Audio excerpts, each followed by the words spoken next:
Muito bem, vamos começar a nossa aula. Hoje nós vamos resolver a prova que aconteceu aí recentemente, a prova do TRT, oitava região, Pará e Amapá, prova de domingo. Vamos resolver agora a prova de nível superior. A banca foi a banca CESP, mas não se esqueça de, já que você está aqui neste canal, já vai curtindo o vídeo, já vai se inscrevendo se você ainda não é inscrito, e se já é inscrito, compartilhe aí para mais e mais pessoas também terem acesso a essas informações sobre a nossa querida e amada língua portuguesa. É só procurar lá no YouTube, professor EDI Carlos Lisboa, e aí passar para que mais e mais pessoas também possam ter essas informações e, quem sabe, aí estudar para os seus concursos. Beleza? Conto com você. Vamos, então, fazer a correção dessa prova da Banca CESP. A prova aconteceu domingo aqui no Pará, no dia 6 de novembro de 2022, e hoje, a quarta-feira, nós já vamos corrigir essa prova. Foi uma prova para nível superior, uma prova para o cargo de analista judiciário, não é? Da área judiciária, especialidade oficial de justiça, avaliador federal. Se foi a sua prova, mesmo que não tenha sido a sua prova, venha corrigir aqui comigo para você ver como é que o CESP vem tratando essas questões de concurso. Também vamos resolver as outras provas da área administrativa, tanto nível médio quanto nível superior. É só você ficar ligado aqui no nosso canal. Vamos lá?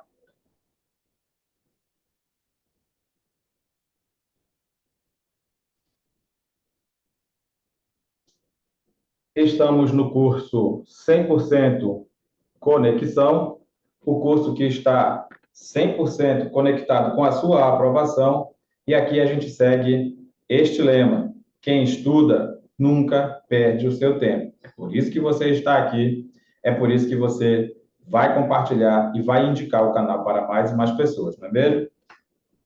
Vamos começar então com a leitura do texto, e aí depois nós vamos para as questões.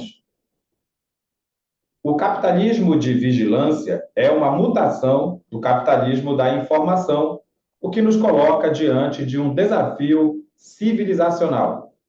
As Big Techs, seguidas por outras firmas, laboratórios e governos, usam tecnologias da informação e comunicação, TIC, para expropriar a experiência humana, que se torna matéria-prima processada e mercantilizada como dados comportamentais. O usuário cede gratuitamente as suas informações ao concordar com termos de uso, utilizar serviços gratuitos ou simplesmente circular em espaços onde as máquinas estão presentes. A condição para a emergência do capitalismo de vigilância foi a expansão das tecnologias digitais na vida cotidiana, dado o sucesso do modelo de personalização de alguns produtos no início dos anos 2000. No terço final do século XX, estavam criadas as condições para uma terceira modernidade voltada a valores e expectativas dos indivíduos.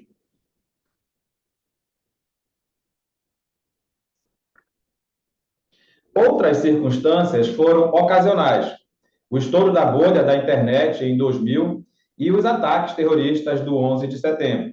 A primeira provocou a retração dos investimentos nas startups, o que levou a Google a explorar comercialmente os dados dos usuários de seus serviços. Para se prevenir contra novos ataques, as autoridades norte-americanas tornaram-se ávidas de programas de monitoramento dos usuários da internet e se associaram às empresas de tecnologia.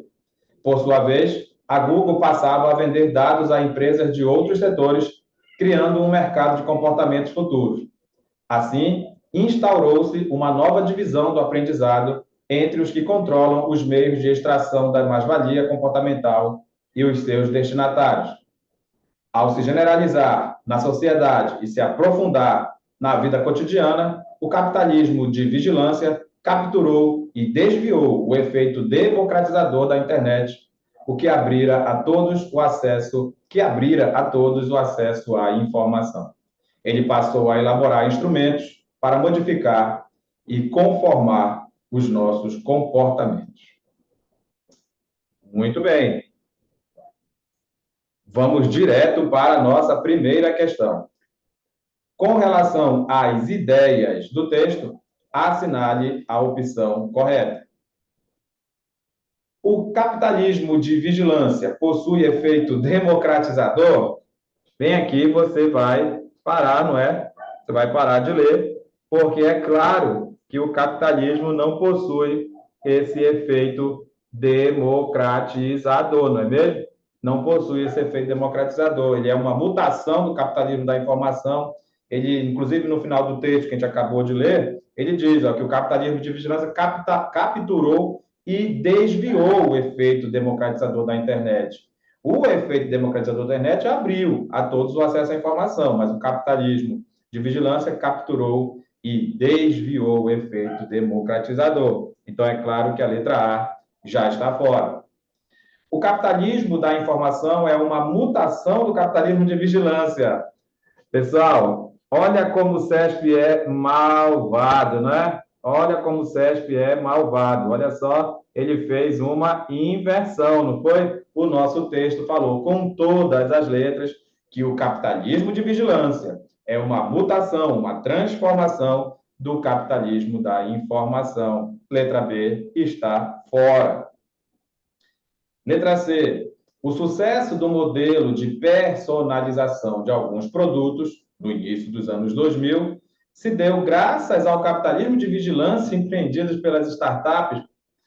Pessoal, está errado, beleza? Se você lê, pessoal, se você lê o texto com boa vontade, não é necessário que você volte para saber que essa informação está errada.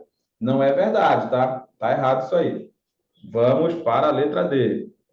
Para os usuários das TIC, da Tecnologia de Informação e Comunicação, é vantagem ceder gratuitamente suas informações, uma vez que assim ele pode utilizar serviços gratuitos e circular tranquilamente em espaços onde as máquinas estão presentes, não é mesmo, pessoal? Está tudo errado. Tem que ser a letra E a resposta. O capitalismo de vigilância cria instrumentos para modificar e conformar os comportamentos dos usuários da internet. É isso que é o capitalismo de vigilância. Isso aqui é um resumo, né? Está escrito isso no texto. É essa, pessoal, é essa aqui a nossa resposta. É essa a nossa resposta. Anota aí, primeira questão da nossa prova. Gabarito, letra E. Estamos fazendo a prova de oficial de justiça avaliador federal. Vamos fazer também as provas da área administrativa, nível superior e nível médio. Bacana. Primeira questão, letra E. Vamos para a segunda. Em cada uma das opções a seguir é apresentada uma proposta de reescrito. Então vamos lá, pessoal. A única questão de texto, pelo menos até aqui, foi a primeira. A primeira foi realmente uma questão de interpretação de texto. Se você lê o texto com boa vontade, se você ler o texto com boa vontade, você não vai ter a menor dificuldade de responder a letra E. Pessoal, eu tenho que jogar isso na tua cara, tá bom? Esse negócio de preguiça de ler, essa nossa geração que só fica com o celular na mão, essa nossa geração que não sabe o que é colocar um livro nas mãos, se tiver concurso público para eles, eles vão ter muita dificuldade, porque a falta de leitura faz com que você tenha dificuldade de resolver uma questão dessa aí, de interpretação de texto. Mas se você lê o texto com boa vontade, um texto bem pontuado e um texto que você consegue ouvir você pronunciar e bem pronunciado as palavras dentro do âmago do seu cérebro, você não vai ter problema aí na hora de responder, beleza? Então, até agora só foi uma questão de texto, porque aqui, pessoal, toda vez que vier para você reescrita de frase, você já sabe que é uma questão de redação, não é uma questão de interpretação de texto, nada disso. É uma questão de redação, é uma questão para saber se você sabe duas coisas. Se você consegue entender o sentido original do texto e dizer com outras palavras e mantendo esse mesmo sentido, e também se você sabe, se você tem conhecimentos de gramática, se você sabe que a redação que você vai marcar aqui, letra A, B, C, D, não tem qualquer tipo de erro gramatical. É isso que é questão de reescrita de frase. Não importa a banca que vai fazer o seu concurso. Quase todas as bancas trazem questões de reescrita de frase. Não é interpretação de texto, tá? É simplesmente você pegar o texto original que ele trouxe no comando, entender o seu sentido e saber que você vai procurar uma alternativa que tenha dito as mesmas coisas com outras palavras. E não pode ter nenhum tipo de erro gramatical. Fechou? É isso que é questão de reescrita de frase. Em cada uma das opções a seguir, é apresentada uma proposta de reescrita do seguinte trecho.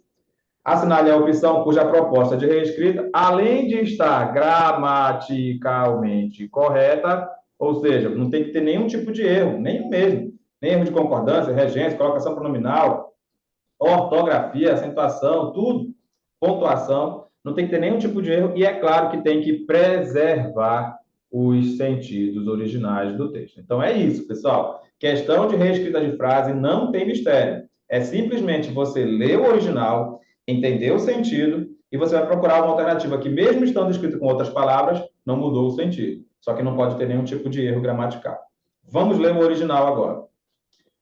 As Big Techs, seguidas por outras firmas, laboratórios e governos, usam tecnologia da informação e comunicação, TIC, para expropriar a experiência humana que se torna matéria-prima processada e mercantilizada como dados comportamentais. Tem duas palavras para você entender aqui antes de procurar a alternativa.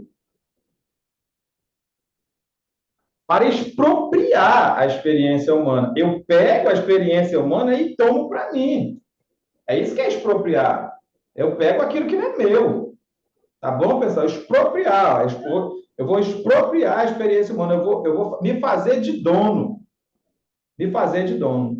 Beleza? E outra palavra que tem que chamar a tua atenção aqui é a palavra que. Porque apesar de ser gramática isso aqui, que eu espero que você já saiba como é o nome desse que, ele tem tudo a ver com sentido. Ele tem tudo a ver com sentido. Vamos lá. Quem é que se torna matéria-prima processada e mercantilizada? Você sabe quem é ou o que é que se torna matéria-prima processada e mercantilizada? Sabia que é a experiência humana, pessoal? Toda vez que você faz uma pergunta depois da palavra que e encontra a resposta antes da palavra que, significa que a palavra que é pronome relativo. Pessoal, ele é a palavra, ele é o que mais importante que existe. É o que pronome relativo. Então, eu quero que você entenda o que é esse que aí, ó. Quem é que se torna matéria-prima processada e mercantilizada? O que é que se torna matéria-prima? É a experiência humana. Então, esse que é o nosso pronome relativo. Se você estiver ligado nas nossas aulas anteriores, já anota aí que ele é o sujeito sintático do verbo tornar-se. O que, essa palavrinha aqui, bem aqui, é o sujeito sintático do verbo tornar-se. O verbo tornar-se é o nosso verbo de ligação. Matéria-prima processada e mercantilizada é o predicativo do sujeito, e o que vem antes é o sujeito. Só tem um detalhe. Aqui nós temos dois sujeitos. Você sabia ou não sabia? É melhor você anotar. A experiência humana é o sujeito semântico, é o sujeito lógico, porque você pergunta, quem é que se torna matéria-prima? O que é que se torna matéria-prima? A resposta vem na ponta da língua, a experiência humana. Essa resposta lógica é chamada de sujeito semântico. Inclusive, é com ele que o verbo vai combinar. O verbo está no singular, torna, porque a experiência humana, que é o sujeito semântico, também está no singular. Por isso, está tudo bem, está tudo certo. Mas eu quero que você saiba, porque isso pode ser perguntado no seu próximo concurso, que a palavra que, pronome relativo, é o sujeito sintático do verbo tornar-se. Mas por que, professor? Não entende. Vamos lá, então. Vamos para o conceito de pronome relativo. Por que esse que foi chamado de pronome relativo? Porque você fez uma pergunta depois dele e a resposta está antes dele. Você fez uma pergunta depois, ó, o que é que se torna matéria-prima? E a resposta veio fácil, a experiência humana. Tranquilo, é isso que prova que esse que é pronome relativo. Essa resposta lógica é o sujeito semântico. Essa resposta lógica é o sujeito semântico. É com ele, com o sujeito semântico, que o verbo tem que combinar. Então, o verbo está no singular porque o sujeito semântico, a experiência humana, também está no singular. Mas acredite, se perguntar na prova qual é o sujeito do verbo tornar-se, você vai marcar que é a palavra que é o sujeito sintático, porque o pronome relativo assume a função sintática da palavra que ele representa. tá bom? Então, é necessário que você tenha isso na sua mente para você poder resolver, para você poder ir atrás da alternativa. Porque o expropriar é algo ruim. Expropriar é algo que você está tomando dos outros. E o que ali, pronome relativo, tem uma relação de sentido. Quando tem vírgula antes do pronome relativo, quer dizer que você tem apenas uma relação de explicação. Você está dando apenas uma explicação sobre a experiência humana. Mas, se você tirasse essa vírgula aí do pronome relativo, já você teria uma relação de restrição. Então, se tiver na alternativa aí esse mesmo que sem a vírgula, já está errado. Você nem considera, você nem lê a alternativa. Tu tá me entendendo? É por isso que você tem que saber que esse aqui é pronome relativo. Porque a presença da vírgula antes do pronome relativo dá uma relação de explicação. E se não tiver vírgula antes do pronome relativo, dá uma relação de restrição. E isso, logicamente, que vai mudar o sentido. E nós não queremos que mude o sentido, nós queremos preservar o sentido original do texto. Beleza? Vamos em frente. Letra A. As Big Techs, seguidas e outras firmas, pessoal, isso aqui deve ter sido um erro meu mesmo, tá? Isso aqui tem um D aqui, sem dúvida nenhuma, tá?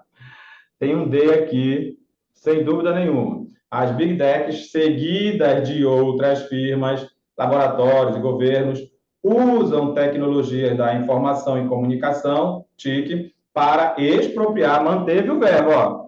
Manteve o verbo original, né? Manteve o verbo original, já está ótimo. Expropriar a experiência humana, manteve a vírgula, que se torna matéria-prima processada e mercantil. Poxa, está igualzinho, não é? O que está diferente aí, hein? Olha só o que ele colocou de diferente, justamente onde eu coloquei errado, né? Aqui tinha a preposição por, e por favor, considere que aqui tem a preposição de, tá? Aqui tem a preposição de. Eu que não escrevi esse D aí, tá bom? Mas ele está aí. Então vamos lá. Seguidas por outras firmas, seguidas de outras firmas. Não vai mudar o sentido, não é? Pessoal, foi só isso que mudou? Usam tecnologia da informação para expropriar a experiência com dados como dados. Não. Experiência que se torna matéria-prima, processada e mercantilizada na forma de dados. Ah, tá. Mudou também aqui, ó. Na forma de dados comportamentais. E aqui está escrito na forma de dados de comportamento. Pessoal, é brincadeira. Só dá medo de marcar porque é a letra A. Vai que seja A de amor e você quebra a cara, né? Então é melhor a gente analisar as outras e depois a gente volta para a letra A, tá bom? Vamos lá. As Big Techs, aqui você já joga fora. Aqui você já joga fora. Vai ter redação no teu concurso? Me diz uma coisa, vai ter redação no teu concurso? Vai? Então, para de usar o bem como sozinho, só porque tu viu aí na redação nota 1000 lá do Enem. Só porque tu viu na redação que ganhou o concurso das flores. Isso está errado. Toda vez que tu usa o bem como, obrigatoriamente tem que usar na primeira parte da frase o não só, o não somente, o não apenas, porque isso é um par que sempre anda junto, lá do nosso paralelismo. Você já ouviu falar em paralelismo? Pois é, muitos alunos pensam que a redação deles está boa e quando tiram nota baixa lá no seu concurso, querem entrar com recurso. Ah, professor, bora fazer um recurso aqui porque eu tirei nota baixa. Eu só lamento, se fosse eu, dava uma nota menor ainda, porque você não está respeitando o paralelismo, nem sintático, nem semântico. Você não sabe o que é isso? Tem, vou te dar só um pequeno exemplo. Esse bem como não anda só. Se você quer usar o bem como na sua redação, porque você acha bonito, tem que usar o não só na primeira parte da frase. Assim, ó, ele não só estuda, bem como trabalha. Ele não só estuda, como também trabalha. Ele não só estuda, mas também trabalha. É assim que funciona. Ou você usa o não só, ou não somente, ou não apenas, lá na primeira parte, e na segunda parte você usa o bem como, mas também, como também. Isso é uma relação de adição que faz parte das nossas orações coordenadas. Então, pessoal, você tem que entender, já que a gente não vai estudar paralelismo hoje, pelo menos pega esse exemplo. Pega esse exemplo de paralelismo. Tem várias situações diferentes de paralelismo, tá? Várias situações diferentes de paralelismo, mas pega essa aí. Pega essa.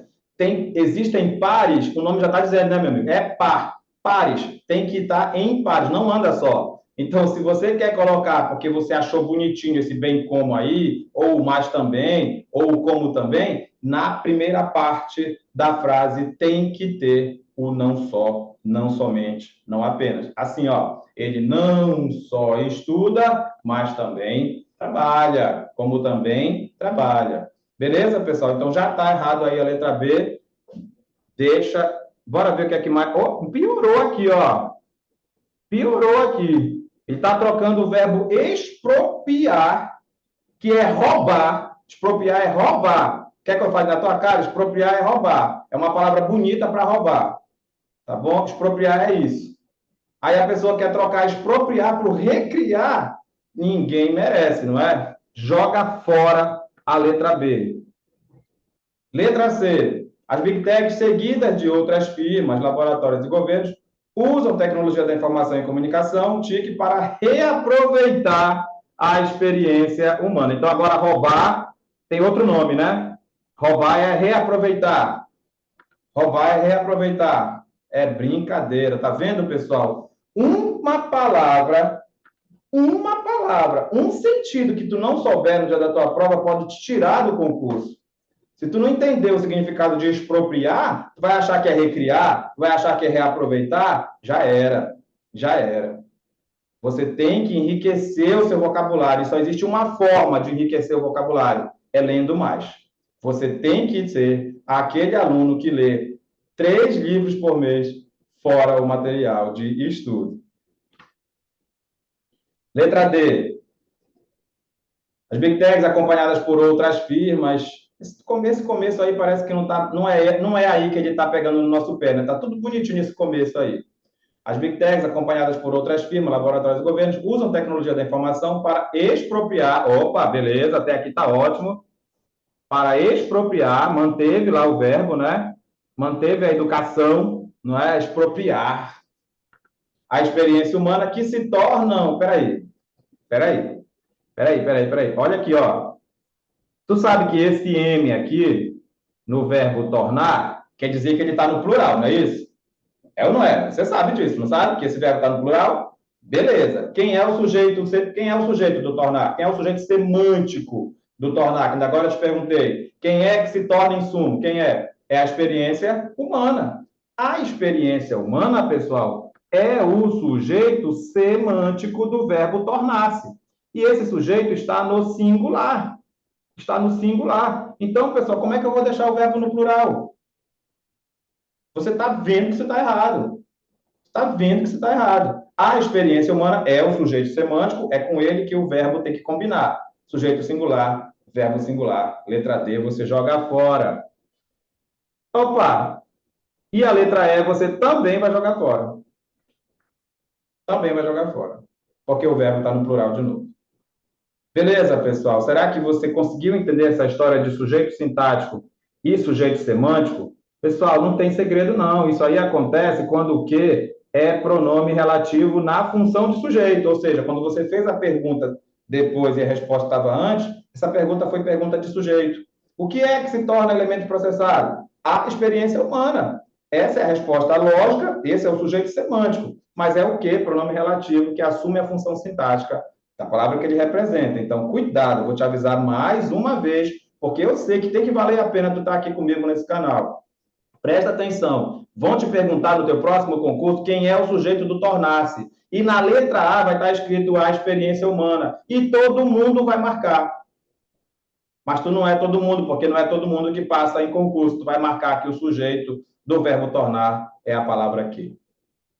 Fechou? Porque é a palavra que é o pronome relativo, ele assume a função sintática da palavra que ele representa. Mas se a banca perguntar quem é o sujeito semântico, aí tudo bem, todo mundo acerta, é a experiência humana mesmo.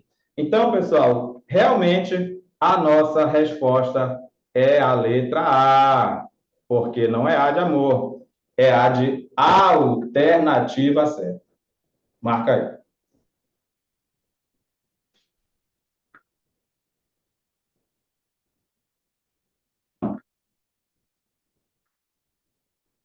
Beleza? Vamos mais? Estamos só na segunda questão.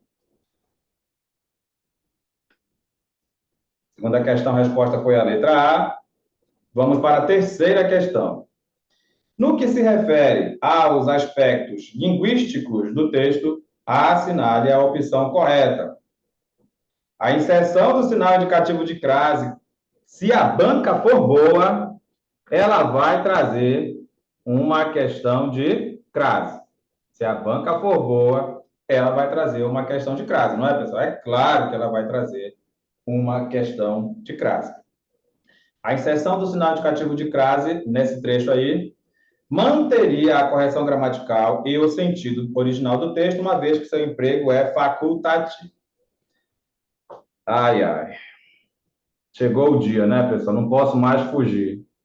Eu tenho que te falar sobre a crase facultativa, não é mesmo? Porque a crase facultativa existe. E se ela existe, cai em concurso. E se cai em concurso, eu tenho que te falar. Apesar de não concordar com isso, porque isso é um erro que ninguém nunca consertou no português e ninguém nem tem coragem de falar, não é mesmo? Mas eu estou te falando que é um erro, mas isso não tem problema, eu só quero te mostrar que existe a crase facultativa. Existe, tá bom? E aí, quando a banca quer se aproveitar da tua nobreza, ela traz uma das situações de crase facultativa, né, porque talvez você tenha essa lembrança aí na sua cabeça, né? Pronome possessivo feminino, a crase é facultativa. Se você tem essa lembrança aí, ó, pronome possessivo feminino, crase é facultativo, você já marca a letra A como resposta. Na hora. Na hora. Você nem pensa duas vezes. Ah, é mesmo, o professor falou que o pronome possessivo feminino, a crase é facultativa. Tá certo, tá certo. Pessoal, você sabe o que significa facultativo? Sabe ou não sabe? Sabe? Eu vou te explicar. Não sei se tu já trabalha. Se tu já trabalha, eu vou te falar assim, ó. Ah, sexta-feira é ponto facultativo. Se você vier trabalhar, não conta como hora extra, é normal. Se você não vier trabalhar, não conta como falta. Não conta como falta. Tá bom? Você vem ou não vem? Presta atenção. Sexta-feira é um dia que eu sou obrigado a trabalhar, não é? Aí o meu chefe me diz que é ponto facultativo. Se eu for, não muda nada, não vou ganhar hora extra. E se eu não for, eu não perco. Não perco o meu salário, eu não vou faltar. Então eu não vou, né, meu amigo? Eu não vou, porque é sexta-feira, é dia de trabalho e eu ganhei a chance de não ir. Agora, presta atenção. O ponto facultativo cai no domingo. Domingo, que não trabalha no domingo. Aí ele fala assim, olha, domingo é ponto facultativo. Me interessa isso? Me interessa? É claro que não, né? O que é que me interessa um feriado cair no domingo se eu não trabalho no domingo? Ponto facultativo cair no domingo se eu não trabalho no domingo. Se for na sexta, beleza. Então, presta atenção, esse negócio de crase facultativa é assim, ó. É quando era para ter, existe uma regra para ter a crase, aí tu vai lá e coloca se tu quiser ou não. O trabalho na sexta-feira, por exemplo. O ponto facultativo na sexta-feira. Era para trabalhar. Se tu quiser, tu vai. Se tu não quiser, tu não vai. Não vai mudar nada. Não vai interferir em nada. Agora, ponto facultativo no domingo não serve para nada, né? O que eu estou querendo te dizer, pessoal? Qual é a primeira condição para ter crase? Qual é a primeira condição para ter crase? É que tenha pergunta com A. É que tenha pergunta com A. Então, preste atenção, preste atenção. Não sei como é que a gente vai já lá no texto ver isso aqui, mas imagina que eu digo assim: eu quero as suas informações. Imagina que eu diga isso: eu quero as suas informações. Tá bom? Bora ver se a gente consegue escrever isso. Bora lá. Eu quero as suas. Eu vou escrever aqui. Eu quero as suas informações. Vamos imaginar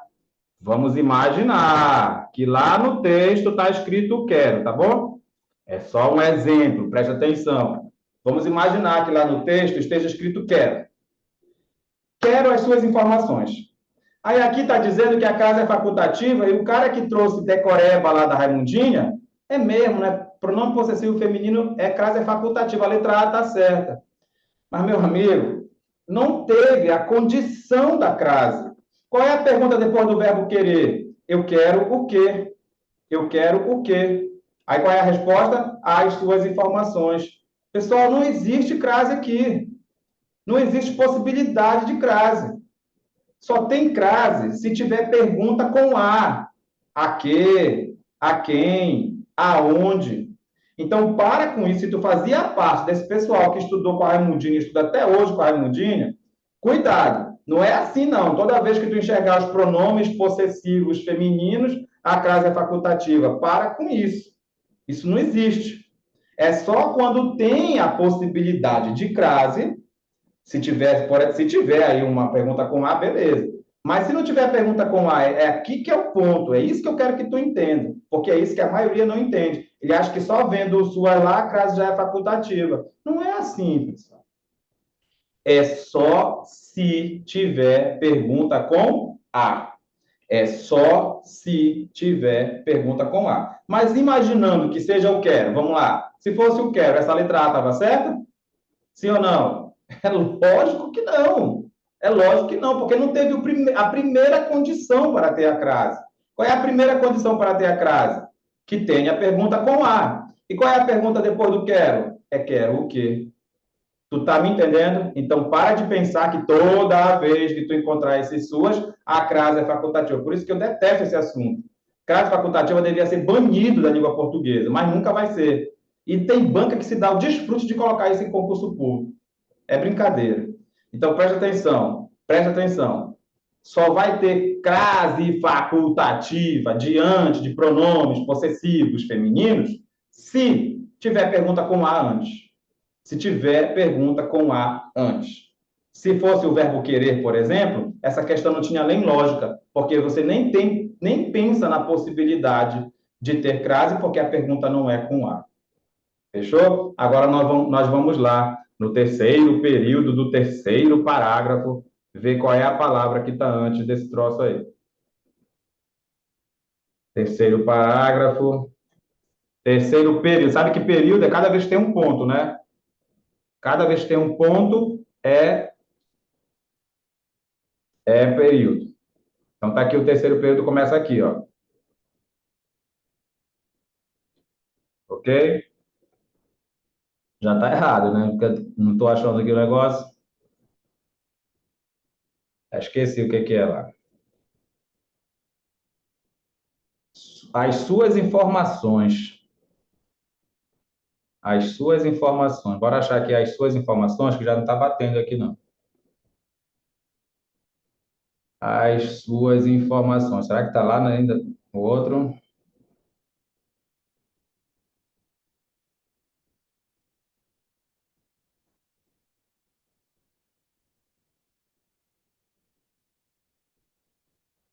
Eu, hein? As suas informações. Kede.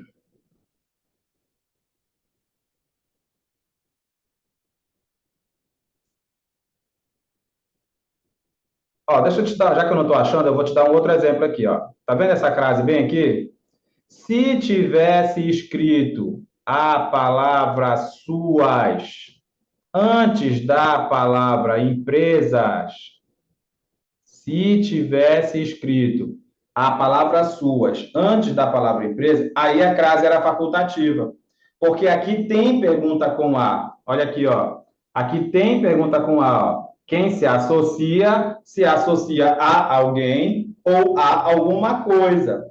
Quem se associa a alguém ou a alguma coisa. Então, aqui tem uma pergunta com A. Eles se associaram a quê? Eles se associaram a quê? E aí, como tem a pergunta com A, aí sim, o AS combina com empresas, não é mesmo? Combina com empresa, tem o A da pergunta, que é a preposição, e o AS da resposta, que é o artigo da palavra empresas, que é um substantivo feminino. Aí você tem a possibilidade de crase, é o ponto facultativo na sexta, e aí, não, não vou não, porque o SUAS está dizendo aí que é facultativo. Tu está conseguindo entender agora o que é que eu estava querendo te dizer? Vamos lá, já enquanto a gente acha aí o pedaço certo, ó, de novo. Com a palavra quero aqui, existe essa história de crase facultativa?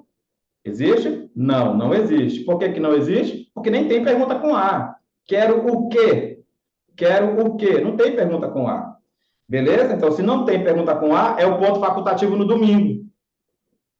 Não existe. Não existe isso. Tá bom? Agora, volta aqui comigo. Se tivesse a palavra suas aí na frente da palavra empresas, era um caso de crase facultativa. Por quê? Porque você tem a pergunta com A, se associaram a quê, E a resposta, logicamente, que tem um AS, né, que combina com a palavra empresas, teria a crase, mas se você quiser, coloca, se você não quiser, não coloca, porque o pronome possessivo feminino permite essa faculdade. Beleza, pessoal? Tranquilo? Eu espero que você tenha entendido o que é esse negócio de crase facultativa em relação aos pronomes possessivo feminino. Não é porque aparece lá que você coloca ou não, tá bom? É só se tiver pergunta com A, que aí sim a crase é facultativa. Se nem tiver essa pergunta com a crase nem existe.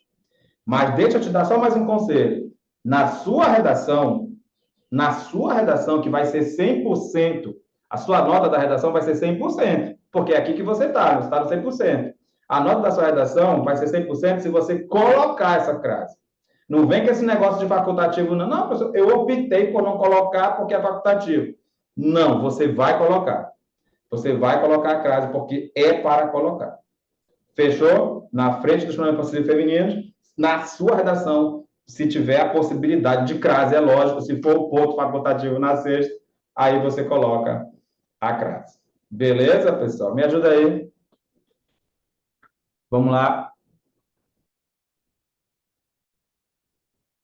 Muito bem, pessoal. Mais uma vez, está errado lá, né? Não é lá no terceiro parágrafo, não, tá? Tá bem aqui, ó. Presta atenção, ó.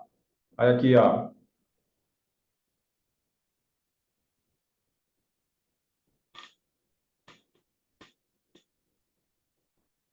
Para lá. Eu, hein? Onde é que você disse que estava?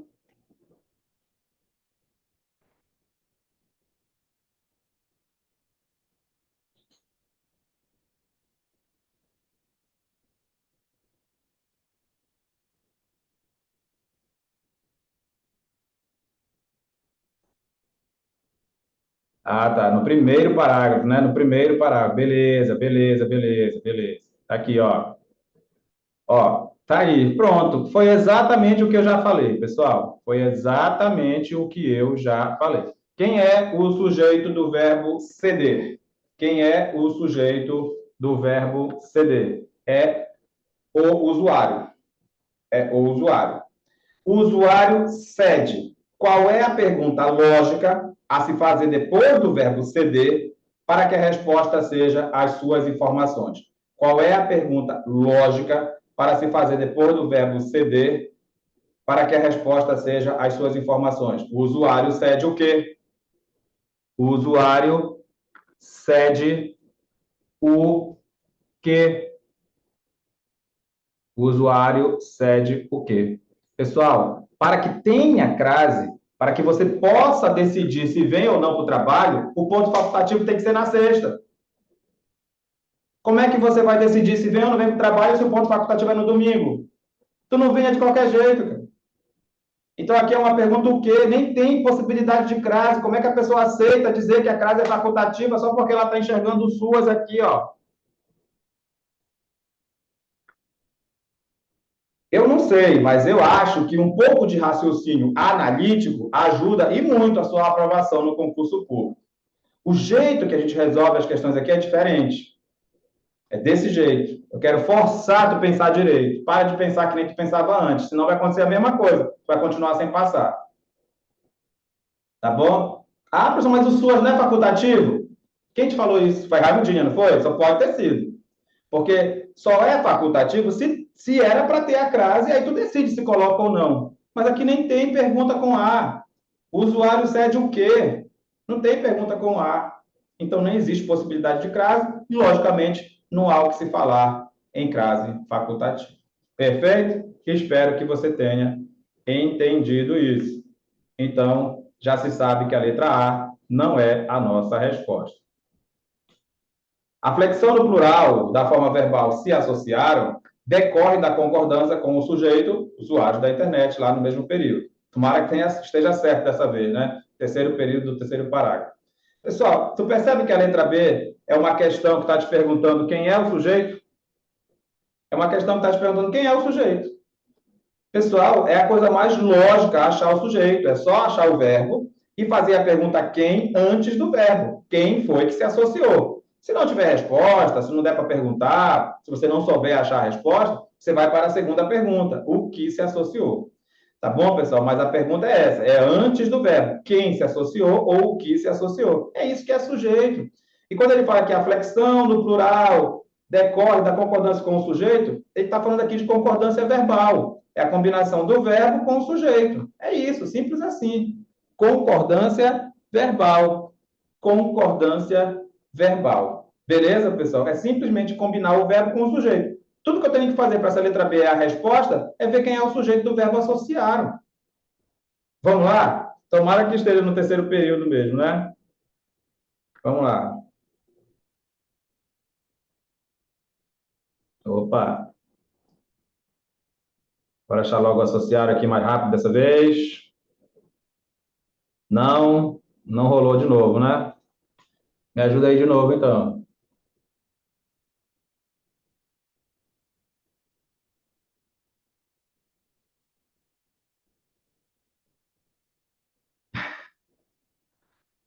Te falar para ti.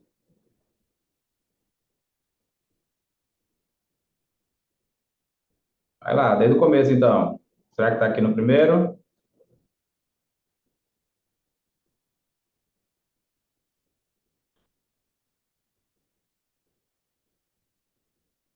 É, tá aqui mesmo. Era aquela que eu estava falando antes. Era aquela que eu estava falando antes, pessoal. Se associaram a quê? Às empresas. Foi o exemplo que eu te dei aqui. Quando é que seria facultativa a crase se tivesse o pronome possessivo feminino, né? Agora, já até esqueci a pergunta. Opa! Ah, tá. Ele quer saber quem é o sujeito do associaram. Quem é o sujeito do associaram, pessoal? Isso que ele quer saber, ó. Para se prevenir contra novos ataques, as autoridades norte-americanas tornaram-se ávidas de programas de monitoramento dos usuários e se associaram. Olha, esse E aqui é uma relação de adição. Primeiro, quem foi que se tornou ávida de programa? Quem foi? Foram as autoridades, foram as autoridades norte-americanas. Foram elas que se tornaram ávidas de programas. E quem foi que se associou? As autoridades norte-americanas. Pessoal, é o mesmo sujeito, não é mesmo? É o mesmo sujeito, por isso que não tem vírgula antes desse E. Porque quando você tem um E e o sujeito do primeiro é diferente do sujeito do segundo, tem que ter obrigatoriamente uma vírgula antes do E. Aqui não teve, porque o sujeito é o mesmo. Você sabia sobre essa regra aí de pontuação? Quem é o sujeito do verbo tornar? As autoridades norte-americanas. Quem é o sujeito do verbo associar? As autoridades norte-americanas. Então, antes desse E, não pode ter vírgula. A única possibilidade de você colocar vírgula antes do E na sua redação é se tiver sujeitos diferentes. Se tiver sujeitos diferentes, aí você coloca vírgula antes do E. Mas esse exemplo aqui é um exemplo que você não pode colocar vírgula antes do E, porque os sujeitos são iguais, é o mesmo sujeito. Então já está errado lá, né? Que ele disse que era outra coisa o sujeito. O sujeito é as autoridades norte-americanas. E aqui disse que era os usuários, né? Está errado. No terceiro período do primeiro parágrafo, a vírgula empregada logo após simplesmente poderia ser retirada. Vamos logo lá. Terceiro período do primeiro parágrafo. Simplesmente, simplesmente, simplesmente está aqui. Opa! Outra maldade. Essa banca estava maliciosa. Eu não sei se você sabe que a palavra simplesmente é uma circunstância. É uma circunstância de modo. É uma circunstância de modo. Como é que foi feito isso aí? De forma simples, de modo simples, né? Simplesmente. Pessoal, a circunstância, o lugar normal dela é o final da frase. E quando a gente faz um deslocamento para o meio da frase, a gente coloca duas vírgulas. Mas essa vírgula é realmente facultativa, tá bom? Essa aí dá para engolir. Essa dá para engolir. Se você quiser, coloca. Se você não quiser, não coloca. Desde que tenha até três palavras e desde que uma dessas três palavras não seja verbo, porque aí seria uma oração circunstancial, a vírgula é obrigatória. Mas realmente, se você quiser tirar as vírgulas daqui, você tira. Só que eu não sei se você prestou atenção. Vou lá de novo. Vou lá de novo. Presta atenção aqui, ó. A vírgula, singular, singular. A vírgula é empregada logo após a palavra simplesmente. Poderia ser retirada porque é facultativo. Tá vendo? De novo, essa história de facultativo é uma praga. É facultativo? É. As duas vírgulas. Ou você coloca as duas, ou você não coloca nenhuma. Mas a questão está mandando você tirar uma. E você, mais uma vez, é facultativo mesmo. O professor falou que esse negócio de circunstância é facultativo mesmo, quando tem até 3 palavras. Está certo. Irmão, presta atenção. Se tivesse só uma vírgula, sei lá, se a palavra simplesmente estivesse iniciando a frase, tivesse só uma vírgula, aí seria certa a letra C. Mas, poxa, você está vendo que tem duas vírgulas aqui, ó? Tem duas vírgulas aqui. Tá bom, pessoal? Tem duas vírgulas. Então, o que quer dizer? É facultativo? É facultativo, sim. Mas tem que tirar as duas, é lógico, né? Mais uma vez, a questão do raciocínio analítico aí para ajudar você a não errar uma questão dessa. Tá legal, pessoal? Ou você tira as duas, ou não tira nenhuma. Não pode tirar só uma. É lógico. Tá bom? Letra C está errada. Letra C está errada. Vamos para a letra D. Ação tal qualifica e restringe o termo espaços. Vamos lá, pessoal, vamos lá bem devagar. É lá no terceiro período do primeiro parágrafo, né? De novo, lá no começo. Diz que a gente tem que proteger os animais, né? Eu vou te falar para ti, cara. Pelo amor de Deus. Vamos lá, bora achar o onde aqui, ó. Vamos achar o onde. Aqui. Cuidado com a palavra onde, pessoal. Ele pode ser várias coisas. Não é? Ele pode ser um pronome interrogativo. Ele pode ser um pronome interrogativo funcionando como conjunção integrante. Ele pode ser um pronome relativo. Ele pode ser várias coisas. Vamos logo ver como é o nome dele aí?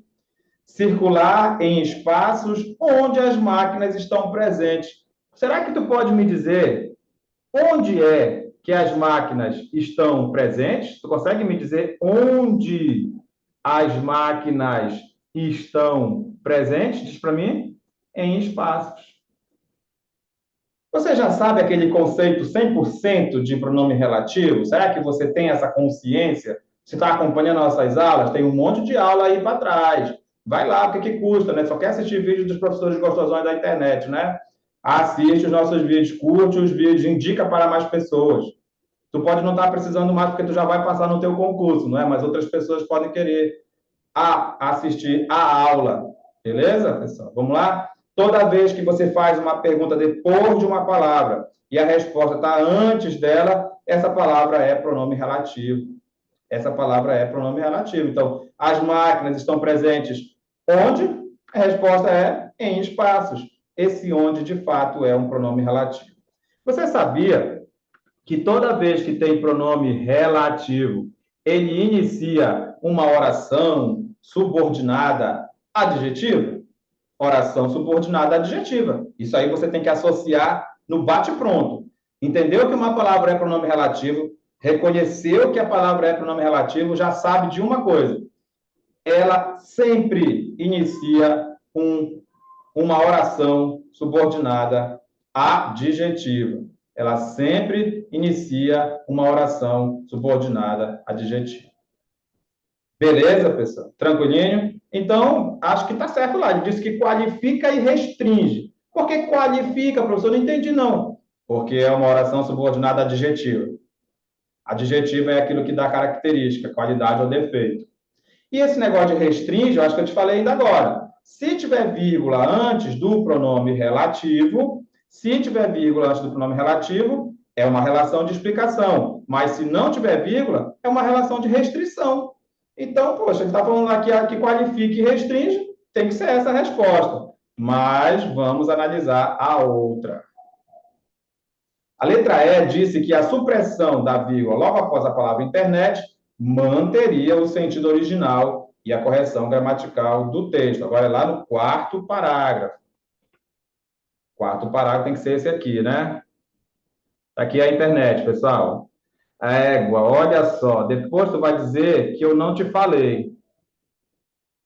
Depois tu vai dizer que eu não te falei. Pessoal, isso é maravilhoso. Isso é excelente. Se você conseguir entender o que é um pronome relativo, você se salva numa questão de prova de concurso.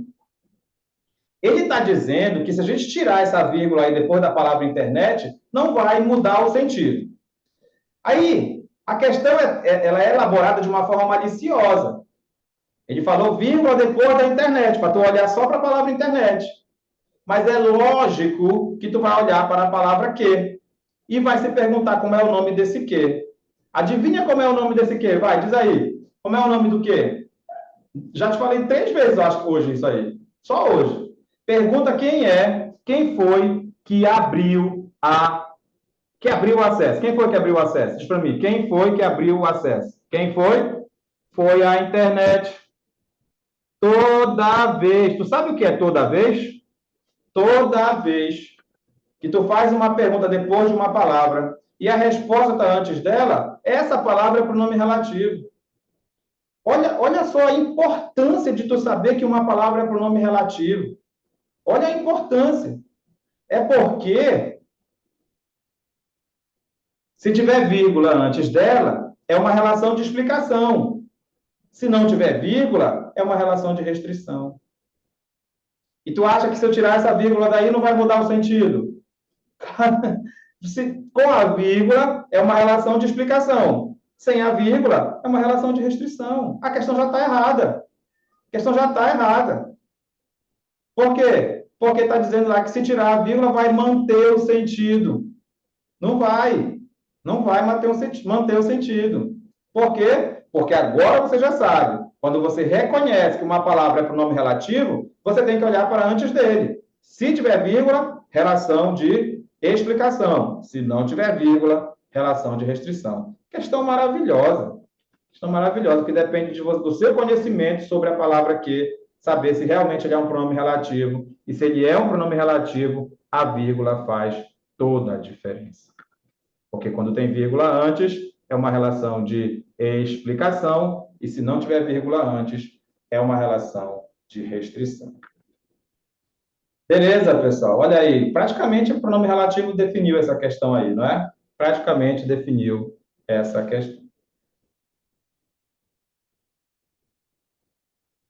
Belezinha? Vamos ver como é que está o nosso tempo. Beleza, então vamos fazer o seguinte. Como eu não tenho escapatória, não é, pessoal? Infelizmente, eu tenho que te falar sobre a crase facultativa. Eu tenho que te falar sobre a crase facultativa. Existem 3, vamos colocar 3 situações em que você tem que saber essa tal da faculdade da crase. O que é faculdade, né? Você pode ou não fazer, você tem essa faculdade, você pode decidir. Faculdade é decisão, tá? Faculdade é tomar uma decisão. Então, você tem essa faculdade. Ou você coloca, ou você não coloca. Beleza? Por isso que a gente chama de facultativo, porque vem da faculdade. Ou seja, ou você faz ou não faz. Tá bom? Beleza? Então, o primeiro caso que eu quero te mostrar é a crase facultativa diante dos nomes próprios femininos. Nome de mulher. Você pode ou não colocar crase, tanto faz. Foi assim que a gente aprendeu. Mas eu quero te mostrar de outro jeito. Olha aqui a frase, ó. Obedeça a Maria com crase e obedeça a Maria sem crase. Primeiro, antes de qualquer coisa, eu quero te dizer que existe uma pergunta com a aqui depois do verbo obedecer. E isso quase ninguém faz, né, pessoal? Como é que a tua mãe te falava antes lá? Ei, menina, obedece o teu pai. Obedece o teu pai. Meu irmão, tá errado. Quem obedece, obedece a alguém ou a alguma coisa. Tem uma pergunta com a aqui, tá? Já te falei que esse negócio de facultativo tem que ter pergunta com a, porque se não tiver pergunta com a, é claro que não tem nada a ver essa história de facultativo. Tá bom? Então, tem uma pergunta aqui, ó. Obedeça a quem? Beleza, pessoal? Primeiro passo, ou, aliás, na verdade, o passo mais importante é saber que tem uma pergunta com A. Se você ainda pergunta obedecer o quê ou obedecer quem, você ainda está estudando com a Raimundinho. Larga de mão e vem estudar aqui com a gente. Tem 500 aulas aí no canal. Assiste todas, vai curtindo os vídeos, faz um comentário. Assim o YouTube vai saber que esse canal serve para alguma coisa e vai indicar para outras pessoas que podem estar precisando mais do que você. Tá bom? Então vamos lá de novo. Não é obedeça o quê? Tá cheio de placa de trânsito aí, ó. Motorista, obedeça à sinalização de trânsito, sem crase. Sem crase, tá errado. Aliás, o que não falta é placa de trânsito errada aí, né? A gente colocou no grupo aí outro dia o sujeito a guincho com uma monstra crase lá, né? Guincho é palavra masculino. Não existe crase de palavra masculino. Obedeça à sinalização, sem crase. Porque a pessoa que escreveu perguntou assim: obedecer o quê? A sinalização. Pessoal, a pergunta depois do verbo obedecer é obedecer a quê? É obedecer a quem? Enfia isso no âmago do teu cérebro. Regência verbal é o assunto mais importante que existe. Porque você fala errado a vida toda, falou errado a vida toda e não sabe o que é obedecer a quê ou obedecer a quem. Enfia essa informação aí na tua cabeça. Beleza? Vamos lá. Obedeça a quem? A Maria. Mas é a Maria com crase ou sem crase? Bem, é o seguinte: se você tiver intimidade com a Maria, você vai colocar crase. Se você não tiver intimidade com a Maria, você não vai colocar crase. É isso mesmo. Como assim, professor? Intimidade? Intimidade é isso aqui, ó, que a gente está fazendo agora. Eu já te conheço, tu já me conhece, pronto, nós já somos íntimos. Pronto, fechou. Mas imagina que essa Maria seja uma pessoa distante de mim, eu não conheço, não tenho acesso a ela. Aí eu não vou colocar crase. Mas se eu tenho acesso, a gente conversa normalmente, a gente já se conhece, aí eu vou colocar crase. Então, cuidado, tá, pessoal? Esse negócio de dizer que é facultativo diante de nome de mulher, não é bem assim, não. Tá bom? Não é bem assim, não. Olha para o contexto. Se não tiver como saber, se não tiver como saber, por exemplo, uma frase solta dessa aqui, aí tudo bem. Aí você coloca ou não, tanto faz. Mas eu estou te falando que é para colocar, tá bom? Mas se tiver contexto, presta atenção. Se tiver contexto, ou seja, se der para entender que vocês já se conhecem, né? Você já se conhece normalmente aí, já trocam ideia normalmente, é para colocar crase. Mas se você não conhece uma pessoa distante, aí você não coloca crase. Entendido, pessoal? Mas o mais importante, então toda vez que tiver nome de mulher, eu posso ou não colocar crase, não é isso? Não. É a mesma coisa dos pronomes possessivo feminino. É só se tiver pergunta com a. Você sabia que quem pede alguma coisa a alguém? Então, pediu o quê? Isso. A quem? A Gabriela. Você sabia que quem entrega alguma coisa a alguém? Entregou o quê? O celular. A quem? A Bruna. Tu tá me entendendo? É necessário que tenha uma pergunta com a para que você tenha a faculdade de colocar ou não a crase. Se não tiver pergunta com a, esquece essa história. Mas vamos de novo. Se você já conhece a pessoa, beleza, coloca a crase, mas se você não conhece, não tem intimidade com a pessoa, não coloca a crase. Fechou? O outro caso, a gente já conversou, né? Os pronomes possessivos femininos, minha, minhas, tua, tuas, sua, suas, nossa, nossas, vossa e vossas. Para os pronomes possessivos femininos, se tiver pergunta com a, eu vou insistir nisso, que é para massificar na tua cabeça. Se tiver pergunta com a, se tiver pergunta com a, aí sim tu faz a faculdade de colocar ou não a crase. Nas nossas redações tu vai colocar, tá bom? Nas nossas, se tu for me mostrar a redação, é para colocar. Está combinado já, né? Você sabia que o verbo assistir, no sentido de ver ou presenciar, faz pergunta com a? É, você não sabia, né? Sabe por que você não sabia? Porque você fala errado a vida toda. Você pergunta para o outro que está com a cara enfiada no celular, você fala assim: o que você está assistindo aí? Você está assistindo o quê? Quero ver também. Não existe a pergunta o quê para o verbo assistir. Não existe. O verbo assistir tem 4 sentidos diferentes. Para cada sentido, uma pergunta diferente. E não tem pergunta o quê. Não tem. Enfia na tua cabeça isso. Toda vez que o verbo assistir estiver no sentido de ver ou presenciar, ele faz pergunta com a. Então, querem assistir a quê? Opa, teve pergunta com a? Aí sim, aí a crase vai ser facultativa. Beleza? Mas eu já te falei, na redação tu vai colocar. Esse celular pertence a quem? Esse celular pertence a quem? Tem pergunta com a. Aí sim você decide se coloca ou não a crase. Você sabia que quem vai a algum lugar? É isso mesmo. Quem vai, vai a algum lugar. Então, a pergunta certa aqui, ó, vai aonde? Vai aonde? Beleza, pessoal? Vai aonde? Pessoal, só existe três perguntas com A. A que, a quem e aonde. Se tiver pergunta com A e a resposta tiver um outro A que combine com a próxima palavra, ou seja, se a próxima palavra for de fato um substantivo feminino, é para ter crase, aí a crase é facultativa diante dos pronomes possessivos femininos. E o último caso, para a sua prova de concurso, é a crase facultativa depois da palavra até. Ah, entendi, essa aí eu me lembro, professor. Quando a palavra até, a crase é facultativa, né? De novo, só se tiver pergunta com A. Só se tiver pergunta com A, tá bom, pessoal? De novo, ó. Quem chega, chega a algum lugar. Para de dizer cheguei em casa. Para de dizer cheguei em casa, pessoal, tá errado. Deixa para tu falar cheguei em casa depois que tu passar no concurso e tiver ganhando os teus 30 mil reais por mês, porque é isso que o cara que acertou as 6 questões aqui dessa prova de domingo passado vai ganhar. O oficial de justiça vai ganhar 30 mil reais por mês. Aí ele chega aonde ele quiser. Ele pode voltar para casa e falar assim, cheguei em casa, finalmente. O cara está ganhando 30 mil por mês, ele pode falar errado se ele quiser. Mas tu não. Tu tem que saber que quem chega, chega a algum lugar. Não é cheguei em casa, tá errado. É cheguei a casa. E ainda é sem crase, que eu vou já te falar por quê. Fechou?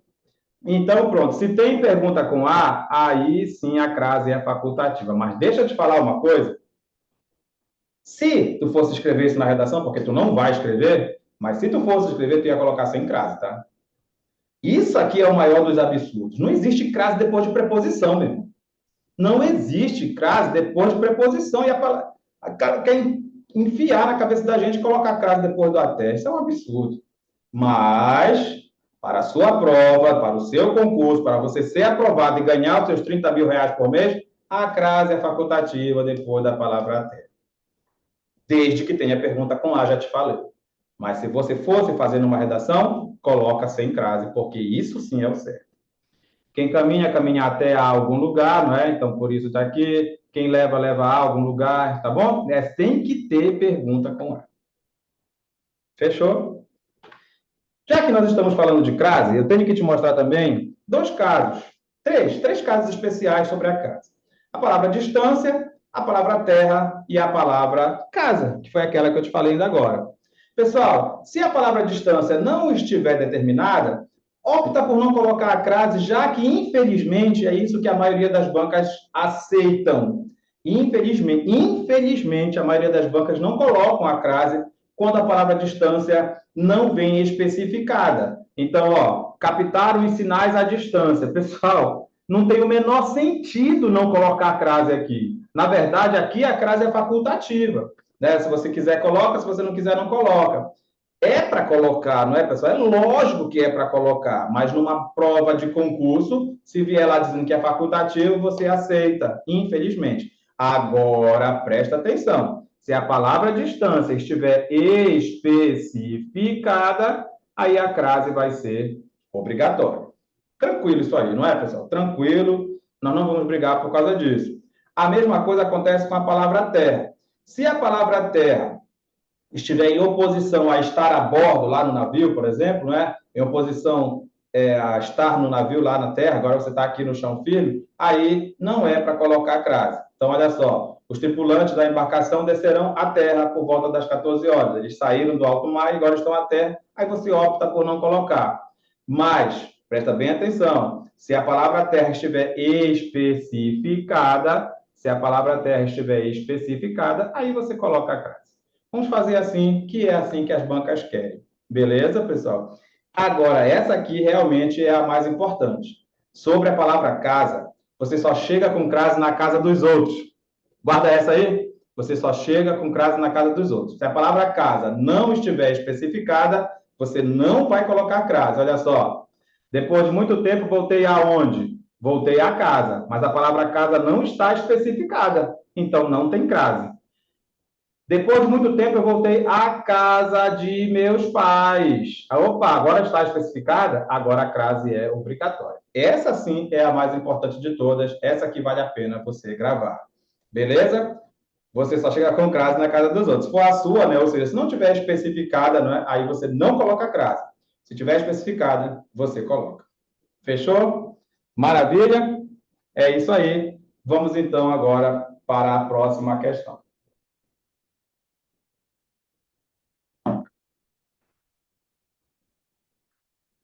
Está chegando o final do ano. É a hora que as pessoas começam a desistir. Por isso que a gente tem mais um lema aqui no 100%. Retroceder nunca, render-se jamais. Você que sabe. Com referência à colocação e aos empregos dos pronomes no texto, assinale a opção correta. O pronome nossos, lá em nossos comportamentos, tem valor demonstrativo. A gente acabou de falar de pronome possessivo, né, pessoal? Eu acho que qualquer concorrente sabe quais são os pronomes possessivos, né? Meu, teu, nosso, vosso, minha, tua, nossa, vossa, né? Acho que esse aí é o pronome que ninguém erra. Ninguém erra, não é, pessoal? Não é demonstrativo. Aliás, por falar em demonstrativo, é necessário que você comece a decorar de verdade os pronomes demonstrativos e principalmente os pronomes indefinidos. Decorar. De verdade, pessoal, porque se você não decorar, você ainda vai vacilar. Porque eu sei que tu, assim como os outros concorrentes, só trouxeram da escola o este, esta, isto. Esse, essa, isso. Aquele, aquela, aquilo. Só, você pensa que só são esses os pronomes demonstrativos. Não são só esses, pessoal. Tem o, a, os, as, tem tal, tem mesmo, tem próprio, tem semelhante. Tu não sabia? Tu vai já saber. Então já está errado a letra A, porque a palavra nossos é pronome possessivo e não demonstrativo. O pronome ele, lá no início do segundo período do quarto parágrafo, funciona como elemento de coesão, claro, com certeza. Todo ele é elemento de coesão, porque o ele, pessoal, é um pronome anafórico. O que é um pronome anafórico? Um pronome anafórico é aquele pronome que se refere a algo que já foi dito no texto, logicamente. Por isso que é pronome anafórico, faz uma relação anafórica. Então, é isso que ele é, um elemento de coesão, uma vez que retoma a expressão o efeito democratizador da internet. Aí não tem jeito, né, pessoal? Nós vamos ter que ir lá no quarto parágrafo ver a quem que é que o ele se refere. Vamos lá no quarto parágrafo ver a quem é que o ele se refere. Cadê o ele? Tede. Ao se generalizar na sociedade e se aprofundar na vida cotidiana, o capitalismo de vigilância capturou e desviou o efeito democratizador da internet que abriu a todos o acesso à informação. Ele passou a elaborar instrumentos. Quem foi que passou a elaborar instrumentos? Quem foi? Foi o capitalismo de vigilância. Repara que a palavra ele é um elemento anafórico, um elemento de coesão anafórico. Por quê? Porque se refere a algo que já foi dito, mas está errado lá porque disse que era o efeito democratizador da internet. Na verdade, é o capitalismo de vigilância. Beleza? Então, já está errado aí a letra B também. A próclise, olha quem apareceu. Próclise, o que é próclise, pessoal? É quando você coloca um dos pronomes. É quando você coloca um dos pronomes pessoais, oblíquos, átonos, antes do verbo. Quando você coloca um dos pronomes pessoais, oblíquos, átonos, antes do verbo, é próclise. E quando você coloca esses pronomes depois, é ênclise. Se tivesse dentro do verbo, era mesóclise. Você só tem que decorar quais são os pronomes pessoais, oblíquos, átonos. Me, te, se, lhe, o, a, os, as, lhes, nos e fus. Beleza? Então, vamos lá. Está aqui o exemplo, ó. Está aqui o exemplo. Nos coloca. Nos coloca. O verbo é colocar. O pronome está antes do verbo. O nome disso é próclise. Só que ele está dizendo que isso é opcional, ou seja, eu posso colocar depois, ó. Eu posso colocar depois. Quando eu coloco antes é próclise. Quando eu coloco depois é ênclise. E aí, professor, pode? Pode. Você pode colocar na frente e atrás, se não tiver nenhuma obrigação de próclise ou alguma obrigação de ênclise. Então, você tem que decorar quais são os casos obrigatórios de próclise, quais são os casos obrigatórios de ênclise, assim como você tem que saber quais são os casos obrigatórios de mesóclise. Tá bom? Nós vamos ter também essa aula aí, com certeza. Mas, por enquanto, vamos lá ver no texto. É lá no primeiro parágrafo, né? Vamos lá ver no texto qual é a situação da próclise. Olha aí. Vamos fazer o seguinte, pessoal. A palavra que, ela tem 20 nomes na língua portuguesa. É muito nome. Mas eu vou te falar que quase todos são chamados de palavras atrativas. Quase todos. Então, para a sua prova, arrisca. Apareceu a palavra que, é palavra atrativa. O que significa isso? Significa dizer que só tem uma situação de certo. Só pode ser próclise. Eu não posso pegar esse nus e colocar depois do verbo. Não pode. Por quê? Porque tem a presença da palavra atrativa. Tendo palavra atrativa, é próclise obrigatória. O seu trabalho é decorar essas palavras atrativas. Então, para facilitar, você leva para a prova que a palavra que é sempre atrativa. E aí você sabe que não pode colocar esse pronome depois do verbo. A questão lá já está errada.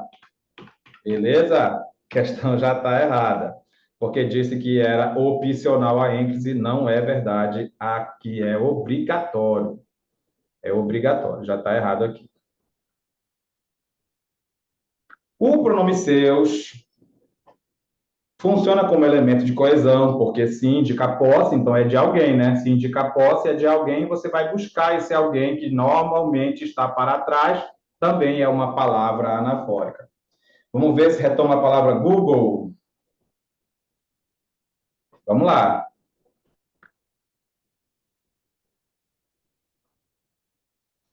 Segundo período do terceiro parágrafo. Bem merece, né? Dia da prova, você vai estar com a prova bem na sua frente, não vai ter problema, né? Bora, tá aqui o Google. O que levou a Google a explorar comercialmente os dados dos usuários de seus serviços. Opa! Serviços de quem? Da Google. Mas olha aí, é isso que é palavra anafórica, tá, pessoal? Quando se refere a algo que já foi dito no texto. Então, realmente, ó, a Google passou a explorar comercialmente os dados dos usuários de seus serviços. De quem eram esses serviços? Da Google. Então, realmente, os seus se refere ao Google. Então, tá certinho. É essa a nossa resposta. É essa a nossa resposta. Vamos ver por que que a letra E está errada. Vamos ver por que que a letra E está errada. A correção gramatical do texto seria mantida se trocar a palavra que pela palavra onde.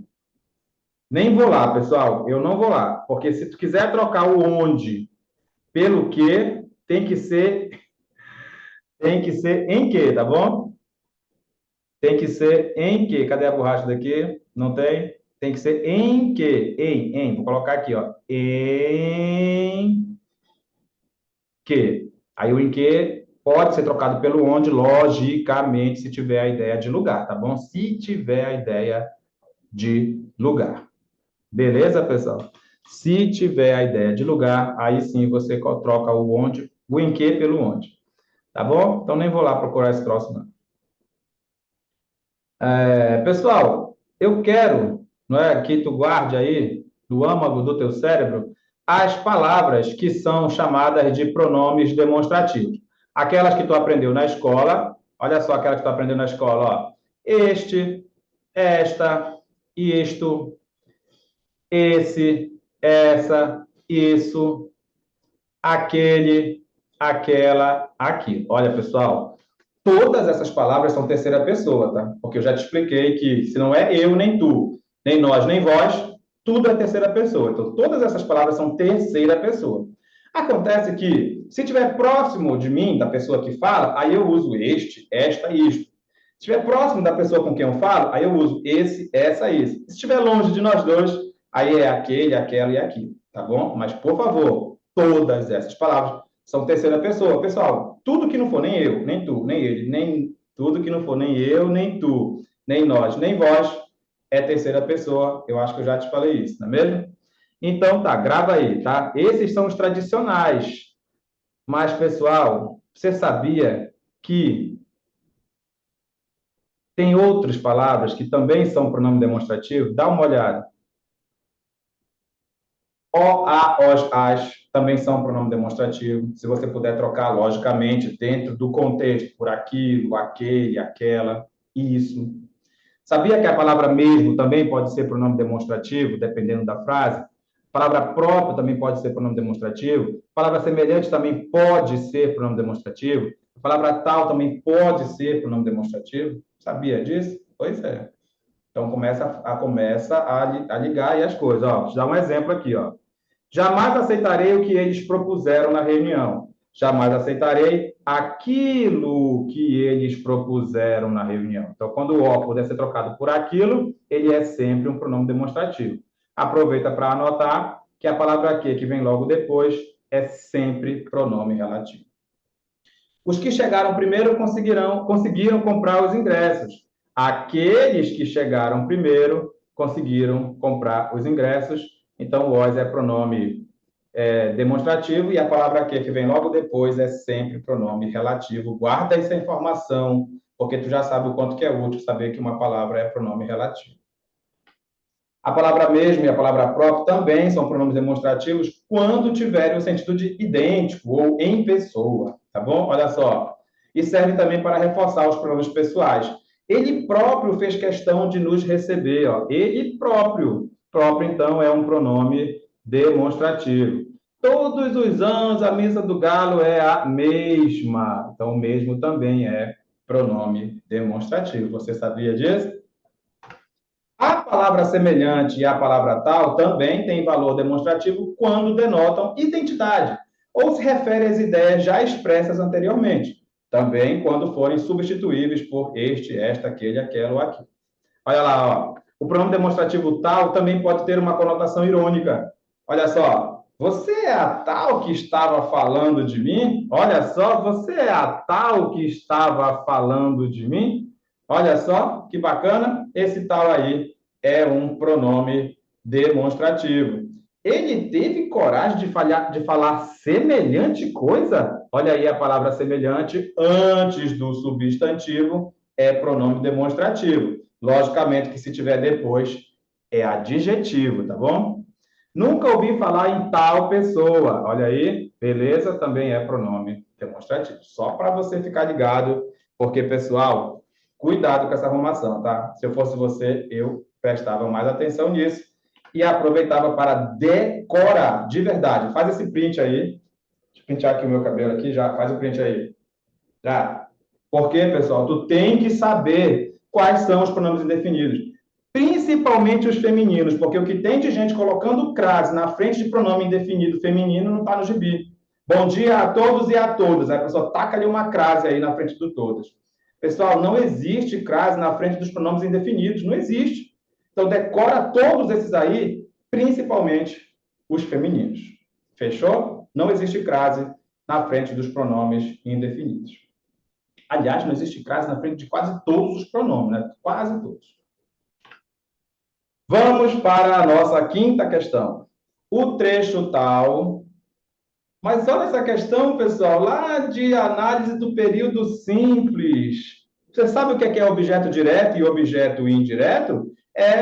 São os complementos verbais. Ou seja, quando você faz uma pergunta importante depois do verbo. Vamos lá, já descobri o que é esse pedaço aí do texto. Você sabe o que é um aposto? O aposto é uma informação a mais sobre um termo anterior. Você sabe o que é sujeito? Sujeito é a resposta da pergunta quem ou da pergunta o quê, feitas antes do verbo. E você sabe o que é complemento nominal? É a resposta da pergunta que você faz depois de uma palavra que não é verbo. Vamos achar isso aqui lá no terceiro, tomara que esteja no terceiro parágrafo, né? Internet e ataque de 11 de setembro. Vamos lá.